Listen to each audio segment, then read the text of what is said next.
Boker Tov à tous. Et on commence la Shira. Alors on dit Az Yashir Moshe. Alors Moshe va chanter. Maintenant, ce qui est magnifique dans la langue hébraïque, c'est que cette phrase, elle peut être prise soit au futur, mais elle peut aussi être prise au présent.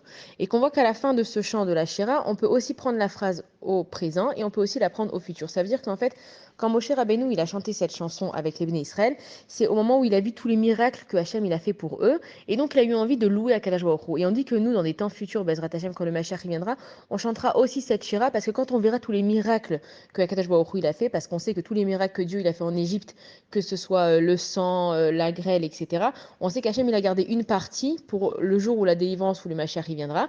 Et quand nous, on verra aussi ces miracles-là, alors on se mettra à chanter. C'est pour ça que cette phrase, elle est et au présent et au futur. Maintenant, ce chant-là, il provient d'un miracle. Ça veut dire que Moshe Rabbeinu, il ne s'est pas consulté avec tous les Béné Israël, il y avait 600 000 Béné Israël, il n'aura pas dit, allez, à trois, on commence à chanter. Moshe Rabbeinu, il a eu envie de chanter à Kadosh Baruch Hu pour le louer, il s'est mis à chanter, et à ce moment-là, tous les Béné Israël qui étaient là, il y avait des hommes, des femmes, des enfants, ils ont tous chanté avec le même air, avec la même prononciation, avec la même intonation, et ça faisait un seul chant.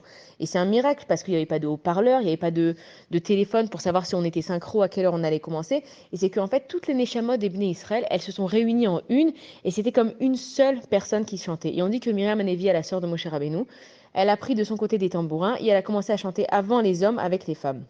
Maintenant, la Shira, elle parle qu'une seule fois du fait que Hachem il a séparé la mer en deux, quand on dit la phrase Uveruach hapecha ne'amumaim, etc.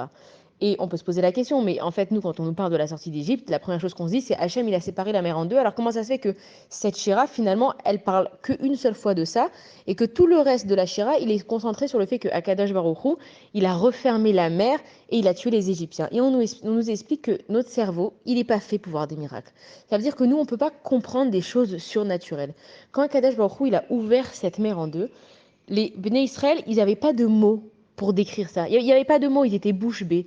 Et donc, ils n'ont pas pu décrire dans un chant ce qui s'est passé parce qu'ils ne savaient pas comment le décrire. C'était beaucoup trop grand pour eux.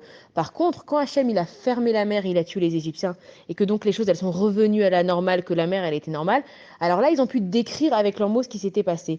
Et on nous dit que ce miracle de la mer morte, c'est ça qui a formé la foi des Bnei Israël, c'est que quand on a vu de quoi Akadosh Baruch Hu il est capable, alors on n'a plus aucun doute qui est Hachem et de quoi il est capable. Bonne journée à tous.